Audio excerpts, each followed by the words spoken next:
আসসালামু আলাইকুম দর্শক, আমন্ত্রণ জানাচ্ছি beyond border sports presents dug out dialogue powered by Netex internet streaming partner rabbit hole BD. Bangladesh তাদের নতুন একটা সিরিজ শুরু করতে যাচ্ছে।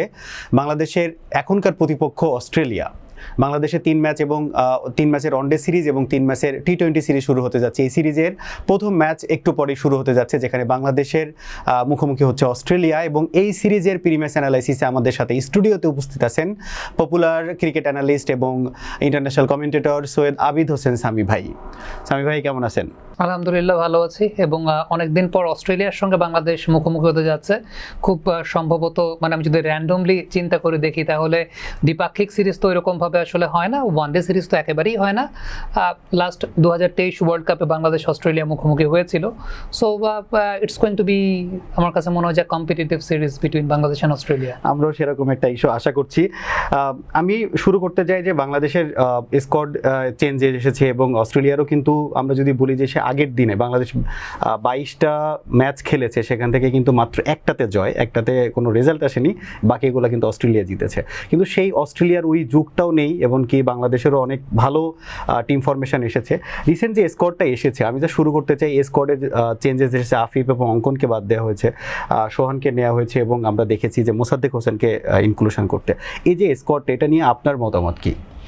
দেখেন, প্রথমত স্কোয়াডে যে বিষয়টা সবার কনফিউশনের জায়গা, যে আফিফ হোসেন ধ্রুব এবং মোসাদ্দেক হোসেন সৈকত তাদের শাফলিং এর জায়গাটা, ডেফিনেটলি এই পজিশনটা খুব ইম্পর্ট্যান্ট একটা পজিশন। আরেকটা পজিশন নিয়ে কথা হচ্ছে, সেটা হচ্ছে যে একদিকে নুরুল হাসান সোহান আর একদিকে মাহিদুল ইসলাম অঙ্কনকে এমন সময় বাদ দেওয়া হয়েছে যে সময় অঙ্কন আবার প্রিমিয়ার ডিভিশন ক্রিকেট লিগে রান করছেন।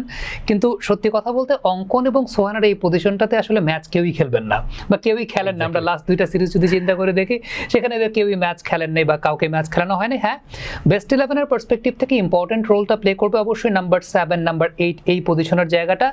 আফিফ হোসেন ধ্রুবকে এর আগে ট্রাই করা হয়েছিল, মোসাদ্দেককে নেওয়া হয়েছে। এখন মোসাদ্দেককে না নিয়ে তো আসলে উপায় নেই, কারণ Mosaddek he has been performing at that particular position for very long. আপনি এর আগের প্রিমিয়ার লিগও যদি চিন্তা করেন, সেখানেও he was one of the most key performers এবং ম্যান অফ দ্য টুর্নামেন্ট তিনি হয়েছিলেন। এই টুর্নামেন্টও আপনি যদি চিন্তা করেন, নাম্বার 7-এ ব্যাটিং করছেন মোসাদ্দেক সৈকত আবাহনীর হয়ে, এবং তার অ্যাভারেজটা কিন্তু 77 এবং স্ট্রাইক রেটটা 120-র ওপরে। 49 বলে একটা সেঞ্চুরিও সৈকত করেছেন। সো আর কি চান আপনি একটা প্লেয়ারকে ন্যাশনাল টিম ইনক্লুড করতে? আর বল হাতে উইকেটের জায়গাটাও ডেফিনেটলি ওয়ানডে ফরম্যাটটাতে আমাদের সবচেয়ে বড় ক্রাইসিসের জায়গাটা হচ্ছে আমরা ওয়ানডেটা আসলে 45 ওভারের প্রিপারেশন নিয়ে খেলি, বা 10-2 এখন 50 ওভারের প্রিপারেশন নিয়ে খেলি, এখন যেহেতু পেস বোলারদের একটা ডমিনেশন বেড়েছে। বাট ওয়ানডে ফরম্যাটটাতে কিন্তু আপনাকে আসলে 60 ওভার্সের প্রিপারেশন নিয়ে খেলতে হবে, 60 ওভারের প্রিপারেশন নিয়ে খেলতে হবে। বোলিং এর অপশনের কথা আমি বলছি, যে আপনাকে 60 ওভারের প্রিপারেশন নিয়ে খেলতে হবে। সো সেই জায়গাটা তো allrounder definitely it's very necessary. মিরাজকে দিয়ে আমরা চিন্তা করছিলাম যে অলরাউন্ডিং ক্যাপাসিটিটা বিল্ড করানো যায় কিনা, বাট আনফর্চুনেটলি মিরাজের অলরাউন্ডিং ক্যাপাসিটিটা ওইরকমভাবে বিল্ড করে নাই।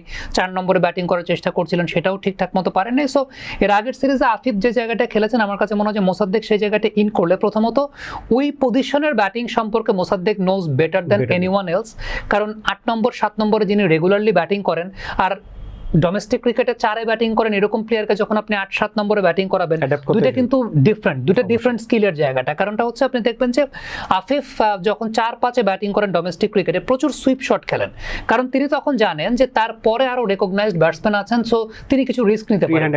কিন্তু ন্যাশনাল টিমে আসার পর যখন তাকে 8 নম্বরে ব্যাটিং করাচ্ছেন, তিনি জানেন he is the last recognised batter, so তিনি তখন সুইপ শট খেলার লাক্সারিটা তার মধ্যে নাই।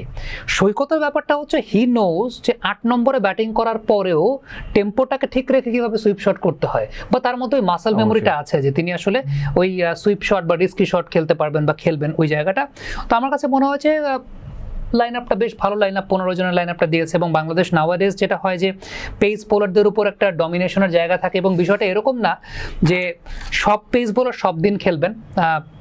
নাহিদ রানা আছেন, শরীফুল, তাসকিন, মোস্তাফিজুর রহমান আছেন। আমার কাছে মনে হয় যে এই 4 জনের মধ্য থেকে 3 জনকে মাস্ট প্রত্যেক ম্যাচেই খেলানো হবে, এবং সেটা হয়তো বা ঘুরিয়ে ফিরিয়ে মোস্তাফিজ হয়তো বা প্রথম ম্যাচ খেলবেন, বা আমার মনে হয় প্রথম ম্যাচ তাসকিন, মোস্তাফিজ এবং নাহিদ রানা 3 জনই খেলবেন।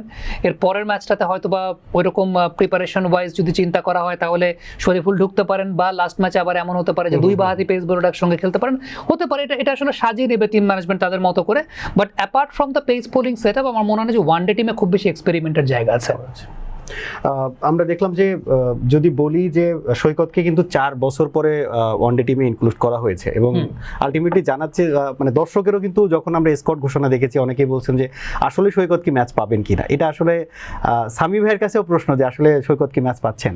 এটা ডিপেন্ড করছে যে আপনি আসলে লাইন আপটা কেমন লাইন আপে খেলাতে চাচ্ছেন, আপনি কয়জন পেসার খেলাতে চাচ্ছেন এবং আপনি স্পিনের জায়গা থেকে কিরকম ভ্যারিয়েশনটা চাচ্ছেন। দেখেন অস্ট্রেলিয়া টিমটা যদি আমরা চিন্তা করি, অস্ট্রেলিয়া টিমে যে সমস্ত ব্যাটসম্যানরা রয়েছেন লেফট হ্যান্ডেড ব্যাটসম্যানের আধিক্যর জায়গাটাও যেরকম আছে, আবার রাইট হ্যান্ডেড ব্যাটসম্যানরা আছেন যারা কিন্তু কি ব্যাটসম্যান। আপনি ধরেন মার্নাস লাবুশেন আছেন যিনি একজন কি ব্যাটার, তিনি যদি ক্রিজে স্টে করে যান সেটা অনেক বেশি মাত্রায় ডিফিকাল্ট হতে পারে বাংলাদেশের জন্য। এই দলতে ক্যামেরুন গ্রিনের মতো ব্যাটসম্যান আছেন যিনিও হয়তো বা ক্রিজে স্টে করে গেলে অনেক বেশি মাত্রায় ডিফিকাল্ট হতে পারে। আমি একটু পরিসংখ্যানের আলোকে যদি আপনাকে বলি যে Marnus Labuschagne against left arm orthodox spinners প্রচুর পরিমাণে স্ট্রাগল তিনি করছেন। 39 ইনিংসে এখন পর্যন্ত 17 বার বাহাতি স্পিনারদের এগেনস্টে তিনি আউট হয়েছেন। 17 বার, সংখ্যাটা কিন্তু অনেক। স্ট্রাইক রেটটা মাত্র 72.5 এবং অ্যাভারেজটা মাত্র 23। আপনি ক্যামেরুন গ্রিনের কথা যদি চিন্তা করেন, আমি পরিসংখ্যানগতভাবে বলি 24 ইনিংসে 8 বার তিনি বাহাতি স্পিনারের এগেনস্ট আউট হয়েছেন। সো বাহাতি স্পিনারদের একটা ডমিনেশন কিন্তু থাকে এগেনস্ট অস্ট্রেলিয়া। ইভেন আপনি যদি চিন্তা করেন জশ ইংলিশ যিনি একজন টপ অর্ডার ব্যাটার, তারও কিন্তু এখন পর্যন্ত 17 ইনিংসে 7 বার লেফট আর্ম অর্থোডক্স স্পিনারদের বলে আউট হয়েছেন। 23.4 তার লেফট আর্ম অর্থোডক্স স্পিনারদের এগেনস্ট অ্যাভারেজ। এখন কোয়েশ্চেনটা এই জায়গাটাতে, আমরা বিগত সিরিজগুলোতে কিন্তু দেখেছি combination wise left arm spinner খেলানো হয় নাই এগেনস্ট নিউজিল্যান্ড, কিন্তু এখন অপোনেন্ট টিমের স্ট্রেংথ অনুযায়ী আপনি কি তানভীরকে ইন করাবেন কিনা, অর্থাৎ তার মানে আপনি একটা এক্সট্রা স্পিনার খেলাবেন কিনা। দেখেন প্রথমত দলের লাইন আপে মেহেদী হাসান মিরাজ আছেন, রিশাদ হোসেনকে প্রেফার করে বাংলাদেশ টিম। এখন আপনি তার সঙ্গে কি বাড়তি আরেকটা অলরাউন্ডার খেলাবেন নাকি সেই জায়গাটা একটা বাড়তি স্পিনার খেলাবেন, দ্যাট ইজ দ্য কোয়েশ্চেন। আমার কাছে মনে হয় যে এই জায়গাটা টিম ম্যানেজমেন্টকে সিদ্ধান্ত নিতে হবে, অপোনেন্ট টিমের স্ট্রেংথ, নিজেদের স্ট্রেংথ। এখন আমরা সবসময় বাংলাদেশ টিমকে যেটা দেখি যে বাংলাদেশ টিম কিন্তু কখনোই ওয়ানডে ফরম্যাটটাতে 7 ব্যাটসম্যান খেলানোর রিস্ক নেয় না, তারা 8 ব্যাটসম্যান নিয়েই খেলে along with an allrounder. So এক্ষেত্রে বাংলাদেশ টিম আসলে কি করবে আমি সেই বিষয়টাই একটু চিন্তায় আছে। আমি যদি লাইন আপটা চিন্তা করে দেখি যে লাইন আপটা কেমন হতে পারে, তানজিদ হাসান তামিমের সঙ্গে এখন ওপেন করবেন ওয়েদার সাইফ হাসান অথবা সৌম্য সরকার। আপনি যদি আমাকে বলেন আমি সৌম্য সরকারকে এগিয়ে রাখবো, কারণটা হচ্ছে সাইফকে দিয়ে আগের 6টা ম্যাচ কিন্তু খেলানো হয়েছে। সো টিম ম্যানেজমেন্ট বলেছে যে পর্যাপ্ত সুযোগ দিতে চায়। আমার মনে হয় 6টা সুযোগ পেয়েছেন সাইফ হাসান। ডেফিনেটলি আমরা তো বলছি না যে তাকে ন্যাশনাল টিম থেকে 15 জনের স্কোয়াড থেকে কেউ বের করে দেখ, বাট যেহেতু আমরা তানজিদ আর সাইফের জুটিটা দেখেছি, আমার মনে হয় এই সিরিজে তানজিদ এবং সৌম্যর জুটিটাও দেখা দরকার। সো দ্যাটস ওয়াই আমি প্রেফার করব তানজিদ তামিমের সঙ্গে সৌম্য সরকার থাকবেন সেই জায়গাটা। 3 নম্বরে নাজমুল হোসেন শান্ত তো আছেনই। 4 নম্বর পজিশনটা আপনি যদি চিন্তা করে দেখেন সেই জায়গাটায় লিটন কুমার দাস তিনি তো খেলছেন। 5 নম্বর পজিশনটাতে তাওহিদ হৃদয়। এই 5টা ব্যাটিং অর্ডারে তো আসলে কোনো চেঞ্জের জায়গাটা নাই। এখন চ্যালেঞ্জের জায়গাটা আসলে এর পরে আসছে, সেই পরের জায়গাটাতেই আপনার প্রসঙ্গের জায়গাটা আসবে যে মেহেদী হাসান মিরাজ সেই জায়গাটা অ্যাজ এ ক্যাপ্টেন তো তিনি থাকবেন। দেন আপনি Rishad Hossain as a leg spinner তাকে খেলানো হচ্ছে। নাও দ্য কোয়েশ্চেন অ্যারাইজেস যে আপনি কি তানভীরকে খেলাবেন নাকি মোসাদ্দেক হোসেন সৈকতকে খেলাবেন, কারণ বাকি 3টা স্পট পেস বোলারদের। সো 8 নম্বর পজিশনটা নিয়েই আসলে চিন্তার জায়গাটা যে 8 নম্বর পজিশনটায় আপনি কি মোসাদ্দেক সৈকতকে খেলাচ্ছেন নাকি একজন লেফট আর্ম অর্থোডক্স স্পিনার খেলাচ্ছেন। এটা মনে হয় টিম ম্যানেজমেন্টকে একটু বেগ পেতে হবে এই ডিসিশনটা নেওয়ার জন্য। আমি যদি বলি যে অস্ট্রেলিয়া টিমের বৈশিষ্ট্যের জায়গাটা ব্যাটসম্যানদের লেফট আর্ম স্পিনারদের এগেনস্টে স্ট্রাগল করার জায়গা আছে। আবার আপনি যদি চিন্তা করেন যে না আমি লেফট আর্ম স্পিনারদের এগেনস্টে স্ট্রাগল করার জায়গা থাকলেও আমার নাহিদ রানার উপর আমার ওই ভরসার জায়গাটা আছে বা আমার রিশাদের উপর ওই ভরসার জায়গাটা আছে যে they can just complement each other, এবং সেই জায়গাটাতে লেফট আর্ম অর্থোডক্স স্পিনারের অভাবটা বোধ করতে দেবেন না। সেক্ষেত্রে হয়তো বা মোসাদ্দেক হোসেন সৈকতের জায়গাটা হতে পারে। সো আমার কাছে মনে হয় যে বেস্ট 11-এ এই দুইটা জায়গায় কনফিউশন। একটা হচ্ছে ওপেনিং পেয়ারে সৌম্য থাকবেন নাকি সাইফ হাসান, আরেকটা হচ্ছে মোসাদ্দেক হোসেন সৈকত নাকি তানভীর ইসলামকে খেলাবে।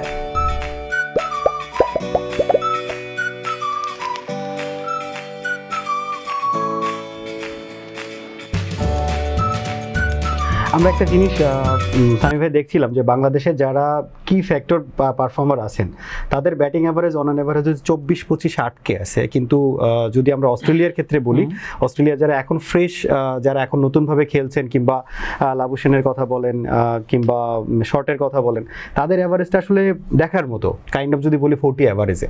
এবং সেই জায়গাগুলোতে যদি বলি যে অস্ট্রেলিয়ার এখনকার যে টিমটা খেলছে ক্যামেরন গ্রিন, ম্যাথু শট, এদের ব্যাপারগুলোতে যদি বলি যে আপনি এই টিমটাকে কিভাবে কিভাবে রেট করেন, কিংবা এই টিমটা বাংলাদেশের জন্য কতটা থ্রেটিং হতে পারে? দেখেন, প্রথমত একটা ব্যাপার মনে হয় আমরা আলোচনা করতে ভুলে গেছি, সেটা হচ্ছে কন্ডিশনটা আসলে কেমন হতে যাচ্ছে। কারণ যে কোনো ম্যাচের শুরুতে কন্ডিশনটাই অনেক বড় ফ্যাক্টর। অবশ্যই। আমরা দেখলাম যে পাকিস্তান এবং অস্ট্রেলিয়ার মধ্যকার যে সিরিজটা হলো, সেই সিরিজটাতে কিন্তু কন্ডিশনটাই পুরোপুরি বিগ ফ্যাক্টর হিসেবে কাজ spin করেছে। track কারণ নিয়ে খেলা পাকিস্তান হয়েছে। একটা স্লোইশ ট্র্যাক তৈরি করার চেষ্টা করেছে। করেছে, টার্নিং ট্র্যাক তৈরি করার চেষ্টা করেছে, এবং অস্ট্রেলিয়ার এই জেনারেশনের ব্যাটসম্যানদেরকে আমরা যেমনটা দেখতে পেয়েছি, স্পিনের এগেনস্টে তাদের ধোকার বা ভোগার একটা জায়গা তো অবশ্যই রয়েছে। But I am pretty much sure যে বাংলাদেশ টিম সেই স্পিনিং ট্র্যাক তৈরি করতে চাইবে না। কারণ স্পিনিং ট্র্যাক যদি বাংলাদেশ টিম তৈরি করে, সেখানে হিতে বিপরীত হওয়ার সম্ভাবনাটা নাওয়াডেজ বাংলাদেশের জন্য বেশি দেখা যায়। কারণ ওই স্পিনিং ট্র্যাককে ইউটিলাইজ করার মতো ওই লেভেলের স্পিনার এখন বাংলাদেশ টিমে আছে কিনা, সেটা যেমন একটা প্রশ্নের অবশ্যই। জায়গা। দ্বিতীয়ত, বাংলাদেশ টিমের স্ট্রেংথটা কিন্তু এই মুহূর্তে পেস বোলিং। ইন পার্টিকুলার আপনার দলে যখন নাহিদ রানার মতো একজন পেস বোলার থাকবে, যিনি 145 থেকে 150 গতিতে বল করতে পারেন, আপনি কিন্তু অবশ্যই স্পিন ট্র্যাক তৈরি করার ওইটা আপনার জন্য অবশ্যই। ব্যাকফায়ারিং হতে পারে। আরেকটু যদি স্পেসিফাই করে বলি, সেটা হচ্ছে আপনি যদি পিএসএল এর প্রথম ম্যাচ, যেটা হায়দ্রাবাদ কিংসম্যানের সঙ্গে নাহিদ রানা খেললেন পেশোয়ার জলমির হয়ে, ওই ম্যাচে তিনি 10-এর উপরে রান দিয়েছিলেন। নিউজিল্যান্ডের সঙ্গে প্রথম যে ওয়ানডে ম্যাচটা বাংলাদেশ খেললো, ওই ম্যাচেও 65 রান দিয়েছিলেন 10 ওভারে নাহিদ রানা। এই দুইটার মধ্যে সাদৃশ্য আছে। সাদৃশ্যটা এই জায়গাটা, তো এই দুইটা ম্যাচে হয়েছিল একটু স্লোইশ কন্ডিশনে। সো স্লোইশ কন্ডিশনে নাহিদ রানার যে পেসটা, সেই পেসটা কিন্তু পরিপূর্ণভাবে টিম বেনিফিটেড হতে পারে না। কারণ স্লোইশ কন্ডিশনে আমরা জানি যে একটা বল ছোড়ার পর আপনি হয়তো 145 কিলোমিটার গতিতেই ছুটছেন, কিন্তু কন্ডিশন বা পিচটা যদি স্লো হয়, তাহলে পিচে পড়ার পর সেটা ব্যাটসম্যান পর্যন্ত আসতে আসতে পেসটা কিন্তু অনেক বেশি মাত্রায় ডিক্রিজ হয়ে যায়। ইভেন হাইটটাও কিন্তু এরকম ভাবে পায় না। সাপোজ ওই টাইপের স্লোইশ কন্ডিশনে যেটা হয় যে 145-এ ছাড়া একটা বল ব্যাটসম্যানের কাছে আসছে হয়তো বা 128-29-এ। সো নাহিদ রানার যে 145-এর পেসটা, আপনি তো অবশ্যই চাইবেন যে ব্যাটসম্যানের কাছে যখন আসছে সেটা 135-36-এ আসুক বা 138-39-এ আসুক, এবং হাইটটা প্রপার পাক। সো এটার কারণে কিন্তু আপনাকে প্রপার মানে স্পোর্টিং কন্ডিশন তৈরি করতে হবে। বাংলাদেশের মাটিতে তো আপনি একেবারে ফাস্ট ফরওয়ার্ড কন্ডিশন তৈরি করতে পারবেন না, কিন্তু আপনি প্রপার স্পোর্টিং কন্ডিশন তৈরি করতে পারেন। সো যদি স্পিনিং ট্র্যাক তৈরি করা হয়, আমার কাছে মনে হয় যে অস্ট্রেলিয়ার এই টিমের জন্য সেটা অনেক বেশি মাত্রায় ডিফিকাল্ট হবে। তারপরেও আপনি যদি স্পোর্টিং কন্ডিশনটা তৈরি করেন, আমার কাছে মনে হয় যে it will be an evenly balanced match between this two sides. এবং বাংলাদেশের ডেভেলপমেন্টের প্রসিডিউরের পার্সপেক্টিভ থেকে যদি চিন্তা করেন যে একটা ফেক কনফিডেন্স তৈরি হবে না, এবং বাংলাদেশ তাদের চেয়ে পরিপূর্ণ স্ট্রেংথের জায়গাটা নাহিদ রানা আছে, তাসকিন আছে, তাদেরকে প্রপারলি ব্যবহার করার জায়গাটা বাংলাদেশ করতে পারবে। এবং ওই যে ফেক কনফিডেন্সের জায়গা বললাম, যে এখানে আপনি একটা স্পিনিং ট্র্যাক তৈরি করে আপনি তানভীরকে এনে খেলাবেন, মিরাজ আর তানভীর মিলেই হয়তো বা খেলা শেষ করে দেবে, তাহলে কম্পিটিশনটা তো আসলে হলো না। আপনি যখন ওয়ানডে ওয়ার্ল্ড কাপের কথা চিন্তা করছেন বা বড় চিন্তা করছেন, আপনাকে কোয়ালিটি ক্রিকেটেও আমার কাছে মনে হয় যে বাংলাদেশের এই টিমটা হোম কন্ডিশনে আমার কাছে মনে হয় যে একদম প্রপার স্পোর্টিং কন্ডিশন যদি তৈরি করেন, সেখানে যে পেস বোলিং সেটআপ আছে বাংলাদেশের, they are very much capable to compete with any team. So সেই তারপরও আমি বলবো যে কন্ডিশনটা স্পোর্টিং কন্ডিশন হোক কিংবা স্পিনিং কন্ডিশন হোক, বাংলাদেশ এই সিরিজে আপার হ্যান্ডে থাকবে। বিকজ অস্ট্রেলিয়ার এই প্লেয়ারদের যে ব্যাটিং ডেপথের কথা যদি আমরা চিন্তা করি, আমি দুইটা বিষয় বলছি, দুইটাকে কোলাপ করে। স্পিনিং কন্ডিশন হলে এই টিমের ব্যাটিং ডেপথ আসলে খুবই পোর, আর দ্বিতীয়ত স্পোর্টিং কন্ডিশন হলে এই টিমের ব্যাটিং ডেপথটা ভালো আছে, কিন্তু বাংলাদেশের বোলিং ডেপথটা আবার স্পোর্টিং কন্ডিশনে even better. So that is Y দুইটাকে কোলাপ করে আমি এই সিরিজটাতে সত্যি কথা বলতে বাংলাদেশকে এগিয়ে রাখবো। একবারই শেষ পর্যায়ে আমরা জাস্ট জানতে চাই, একটু পরেই আমরা আসলে আজকের ম্যাচের টস দেখতে যাচ্ছি, তো সামি ভাই, টসে জিতে যে দলই টসে জিতছে তার কি আসলে ব্যাটিং অথবা বোলিং কোনটা নেওয়া উচিত? প্রথমত এটা তো ডে নাইট ম্যাচ আসলে না। ডে নাইট ম্যাচ হলে পরে আমি হয়তো বলতাম একটা কিছু, কিন্তু এখন ইটস এনিবডিজ গেম। কারণটা হচ্ছে যে পিচ না দেখেও আমি এই জায়গা থেকে কিন্তু আসলে বলতে পারবো না যে পিচের অবস্থাটা আসলে কেমন, বা কতটুকু ঘাস কাটা হয়েছে, ক্রিজে কতটুকু ঘাস আছে, উইকেটের নেচারটা আসলে কেমন হতে পারে, সেটা না দেখেও আসলে কোনো কিছু বলা যাবে না। বাট আমার মনে হয় যে দুটা টিমেরই ওই অপশনের জায়গাটা আছে। তবে প্রথম গেম সবাই চায় চেজ করতে, সবাই একটু চায় যে দেখার জন্য যে উইকেটটা আসলে কেমন আচরণ করবে বা উইকেটটা কেমন আছে। বাট টনি হেমিং এর যে উইকেট তৈরি করার ক্যাপাসিটি, সেটা বাংলাদেশ টিম অলরেডি জেনে গেছে যে তাই তিনি কেমন উইকেট তৈরি করতে চান বা পারেন। আমার কাছে মনে হয় যে both the teams will love to chase in this first game. বাংলাদেশের জন্য তো হ্যাঁ বাংলাদেশের জন্য তো সেটা তো ডেফিনেটলি, সেটা একটা যেহেতু নাহিদ রানা আছেন, এটা একটা অ্যাডভান্টেজের জায়গা বাংলাদেশের জন্য, যে বোলিং নিয়েই চাইবে আগে হয়তো অপোনেন্টকে খুব কুইক সাকসেশনের মধ্যে অল আউট করে ফেলতে। সো আমার কাছে মনে হয় যে যেহেতু ডে এই গেম বোলিং নেওয়াটাই প্রেফার করতে চাইবে। আমি বাংলাদেশি 11 সম্পর্কে আপনার কাছে শুনছিলাম যে কেমন 11 হতে যাচ্ছে, দুইটা জায়গার কথা বলছিলেন যে মোসাদ্দেক এবং সৌম্য সরকারের জি। জায়গায়। অস্ট্রেলিয়া টিম যদি আপনার কাছে জানতে চাই যে কেমন অস্ট্রেলিয়া টিম হতে যাচ্ছে? অস্ট্রেলিয়া টিমটা তো আসলে একটু এক্সপেরিমেন্টাল ফেজে আছে। আমরা কিন্তু পাকিস্তান সিরিজে দেখলাম যে ওপেনিং কম্বিনেশনেও আসলে ওইরকম ভাবে কনসিস্টেন্সির জায়গাটা নাই। অ্যালেক্স ক্যারিকে ওপেনিং করানো হয়েছিল প্রথম Exactly. ম্যাচটাতে। সো ইউ নেভার নো যে অস্ট্রেলিয়া আসলে কেমন দিকে যাচ্ছে বা কেমন টিম করতে যাচ্ছে বা কেমন ভাবে তারা লাইন আপ সাজাতে যাচ্ছে। ডেফিনেটলি দুইটা তো বড় নিউজ আছে, সেটা হচ্ছে যে ট্রাভিস হেড থাকছেন না এই সিরিজটাতে, মিচেল মার্শ থাকছেন এই সিরিজটাতে। তাদের ক্রিকেট বোর্ডের সঙ্গে ইন্টারনাল একটা ব্যাপার আছে। বাট এটা একটা বিষয় হবে যে আসলে অস্ট্রেলিয়া চিন্তা করবে তাদের যে বোলিং ক্যাপাসিটি আছে সেই ক্যাপাসিটি অনুযায়ী কারা আসলে সেই জায়গাটা বেটার সাপোর্টটা দিতে পারেন। অ্যাডাম জাম্পা, তাকে আমরা খুব বেশি আসলে দেখিনি। আমার কাছে মনে হয় যে কোনম্যানকে তারা খেলাতে চাইবে হয়তোবা মেবি, কারণ এখানকার উইকেটের যে নেচার থাকে সেই উইকেটের নেচার অনুযায়ী লেফট আর্ম অর্থোডক্স স্পিনার একটা বাড়তি রসদ যোগায়। নেথান এলিস এই টাইপের কন্ডিশনগুলোতে কতটুকু এফেক্টিভ হতে পারবেন আমি আসলে জানি না বা বলতে পারি না। পেসটা যেহেতু অত বেশি নাই, আমার মনে হয় যে এটা প্রথম একটা ম্যাচ তারা তাদের মতো করে দেখার পর আমরা আসলে প্রেডিক্ট করতে পারবো যে সেকেন্ড ম্যাচে তারা কেমন লাইন আপ নিয়ে নামতে যাচ্ছেন। বাট এই লাইন আপটা অস্ট্রেলিয়ার এই লাইন আপটা কিন্তু তারা কিন্তু সত্যি কথা বলতে জেতা হারা তাদের কাছে ম্যাটার করে না। তারা একটু 27 বিশ্বকাপ উপলক্ষে তারা কম্বিনেশনটা দেখতে চায়। যেমনটা আমরা শুনতে পেয়েছিলাম যে হয়তোবা ক্যামেরুন গ্রিনকে তারা 7-8 নম্বরেও ট্রাই করতে পারে বাংলাদেশ সিরিজের জন্য। কারণটা হচ্ছে গ্লেন ম্যাক্সওয়েল যাওয়ার পরে তাদের কিন্তু ওই পার্টিকুলার পজিশনটাতে তারা চিন্তা করছে। ইভেন এমনও শুনতে পেয়েছে যে বাংলাদেশ সিরিজের পরে তারা টিম ডেভিডকেও ওয়ানডে সেটআপে নেওয়ার চেষ্টা করবে। সো এই সব কিছু মিলিয়ে ওই যে অ্যালেক্স ক্যারিকে ওপেনিং এ ট্রাই করা হয়েছে, আবার এই সিরিজে আসলে ওপেনিং কারা করবেন সেটাও কিন্তু আপনি ঠিকঠাক মতো জানেন না। সো ইটস রিয়েলি আমার কাছে মনে হয় যে একটা এক্সপেরিমেন্টাল ফেজে আছে, যে এক্সপেরিমেন্টাল ফেজটার পরে আমরা আসলে বুঝতে পারবো যে প্রথম ম্যাচের পরে বুঝতে পারবো যে পরের দিকে তারা কি করতে যাচ্ছে। সামি ভাই, একবার শেষ পর্যায়ে জানতে চাই কত রান আশা করছেন, কিংবা আপনি তো বাংলাদেশকে এগিয়ে রাখছেন, তারপরেও জানতে চাই যে আসলে বাংলাদেশ জিতছে কি। It really depends on the wicket, যে উইকেটের নেচারটা আসলে কেমন হয় আমরা তো এখান থেকে বসে আসলে বলতে পারবো না। বাট বাংলাদেশের যে বোলিং স্ট্রেংথের জায়গাটা আছে, উইকেট যদি স্পোর্টিং কন্ডিশনে থাকুক, যাই থাকুক না কেন, স্পোর্টিং কন্ডিশন থাকলেও আমার কাছে মনে হয় যে লেস দ্যান 240 বাংলাদেশ অস্ট্রেলিয়াকে অল আউট করে ফেলার ক্যাপাসিটি রাখে, সেটা যদি স্পোর্টিং কন্ডিশন থাকেও। আমি আবারও বলবো বাংলাদেশের সবচেয়ে বড় স্ট্রেংথের জায়গাটা নাহিদ রানা, কারণ বিশ্ব ক্রিকেটে এরকম কনসিস্টেন্টলি 140 কেজে বোলিং করার মতো বোলার কিন্তু আসলে নাই। অনেক বোলারই আছেন যারা 145 146 এ বোলিং করেন, বাট ইট রিয়েলি ম্যাটার্স আ লট যে একজন বোলার কতক্ষণ পর্যন্ত 140 কেজটা মেইনটেইন করতে পারেন। আমরা এর আগে কিন্তু নাহিদ রানাকে কিন্তু দেখেছিলাম যে একদম 62টা বল করেছিলেন হোয়াইট সহ, এর মধ্যে 60টা বল করেছিলেন নিউজিল্যান্ডের সঙ্গে সেকেন্ড ওডিআই ম্যাচে, 60টা বল করেছিলেন 140 কেজের উপরে। সো এটাকে আমরা কোচিং পরিভাষায় বলি রিপিটেড পেসে বোলিং করতে পারাটা। সো নাহিদের যেহেতু রিপিটেড পেসে বোলিং করতে পারার ক্যাপাসিটির জায়গাটা আছে, সো এই জায়গাটা আমার কাছে মনে হয় যে he will be the game changer. বলটা পুরনো হওয়ার পর, মানে এখন তো ওয়ানডে ক্রিকেটে নতুন ফরম্যাটে খেলা হচ্ছে, 32 ওভারের পর 33 ওভারের পরে আপনি একটা বল দিয়ে কন্টিনিউ হবে। ডেথ ওভারসে বাংলাদেশের বোলিং এর জন্য মোস্তাফিজ আমরা জানি বল যত পুরনো হবে এটা তার জন্য তত বেশি ক্ষেত্রে বেনিফিশিয়াল। একটা খুব অদ্ভুত পরিসংখ্যান দেই, এই নতুন ফরম্যাটে খেলা শুরু হওয়ার পর থেকে, অর্থাৎ 33 ওভারের পর থেকে পুরনো বল কন্টিনিউ হওয়ার পর থেকে রিশাদ এই সময়টায় ভালো করেছেন as a leg spinner. Death ওভারসে Rishad bowled very well. So এই পার্টিকুলার 34 থেকে 50 ওভারের মধ্যে আমি যদি এই 6টা ওয়ানডে দেখি পাকিস্তান এবং নিউজিল্যান্ডের সঙ্গে, আপনি দেখবেন যে বাংলাদেশ কিন্তু ভালো কামব্যাক করেছে এই 34 থেকে 50 নম্বর ওভারে। নিউজিল্যান্ড মাঝখানে কিন্তু বেশ ভালো পার্টনারশিপ করে যাচ্ছিল মিড ওভারসে, ইভেন পাকিস্তানও কিন্তু মাঝখানে খুব ভালো পার্টনারশিপ করে যাচ্ছিল, কিন্তু বাংলাদেশ কামব্যাক করেছে আসলে যে 34 থেকে 50 ওভারের মধ্যে।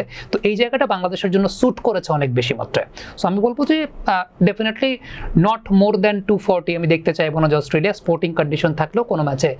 বাংলাদেশ যদি আগে ব্যাট করে সেক্ষেত্রে আপনি কত আশা করেন? এটা একটু ডিফিকাল্ট জায়গা, কারণ বাংলাদেশের ব্যাটিংটা ইটস ভেরি ইনকনসিস্টেন্ট। যদিও নাজমুল শান্ত বেশ ভালো ফর্মে আছেন, শান্তর যে একটা প্রবলেম দেখা যাচ্ছিল যে তিনি অনেক বেশি মাত্রা ব্যাক ফুটে গিয়ে ওয়েট ট্রান্সফার করে এরপর ফ্রন্ট ফুটে ওয়েট ট্রান্সফার করতে পারছেন না, এটা কিন্তু আমরা ইমিডিয়েটলি একটা সলিউশন দেখেছি। মোহাম্মদ আশরাফুলের ইম্প্যাক্টের কথাটাও বলবো যে মোহাম্মদ আশরাফুল এই দলটার সঙ্গে যুক্ত হওয়ার পর থেকে ব্যাটসম্যানদের অ্যাভারেজ কিন্তু বেড়েছে, সেটা আপনি প্রত্যেক ফরম্যাটে চিন্তা করেন। লিটনকে 4 নম্বরে ফিরিয়ে আনাটা ওয়ানডে ক্রিকেটে, এটা আমার কাছে মনে হয় যে বাংলাদেশ ক্রিকেটের জন্য একটা ব্লেসিং। 4 নম্বরে ফিরিয়ে আনা হচ্ছে। সো স্টেবিলিটি আমাদের যেটা প্রয়োজন ছিল, যে 4 নম্বর জায়গাটাতে একটা স্টেবিলিটি। আপনি দেখবেন লিটন কিন্তু 40 ওর 2 ইনিংস খেললেন মনে 4টা এখন পর্যন্ত ফিরে আসার পরে। সো আমি তো ডেফিনেটলি আই উইল এক্সপেক্ট যে 260, 270, 280 এর মধ্যে রান বাংলাদেশ করবে এগেইনস্ট অস্ট্রেলিয়া, এবং স্পোর্টিং কন্ডিশনে যদি খেলা হয়, এবং নিয়ার অ্যাবাউট 300। আমি সবসময় বিশ্বাস করি যে তানজিদ হাসান তামিম এমন একজন ব্যাটসম্যান যিনি হয়তো বা 10-15 ওভার যদি সার্ভাইভ করে যান, ডেফিনেটলি সেই জায়গাটা একাই হয়তো বা ম্যাচটা ঘুরিয়ে ফেলতে পারেন বাংলাদেশের দিকে। But it really depends on যে আসলে বাংলাদেশের ব্যাটিংটা কিভাবে তারা প্রোগ্রেস করেন এবং কিভাবে তারা কনসিস্টেন্সিতে ধরে রাখতে পারেন। আশা করি বাংলাদেশ এই ম্যাচে জিতবে, এবং ধন্যবাদ সামি ভাই এতক্ষণ সময় দেওয়ার জন্য। Thank you. তাহলে আমরা দর্শক এতক্ষণ আমরা বাংলাদেশ এবং অস্ট্রেলিয়ার ফার্স্ট ম্যাচের প্রি ম্যাচ অ্যানালাইসিস শুনছিলাম, এবং আমাদের সাথে ছিলেন সামি ভাই, এবং আমরা আশা করি পোস্ট ম্যাচ অ্যানালাইসিসে যখন আপনাদের সঙ্গে কথা বলছি তখন বাংলাদেশের জয় নিয়ে কথা বলবো এবং বাংলাদেশের ভালো পারফরমেন্স নিয়ে কথা বলতে পারবো। সেই পর্যন্ত ভালো থাকুন, সুস্থ থাকুন, আসসালামু আলাইকুম।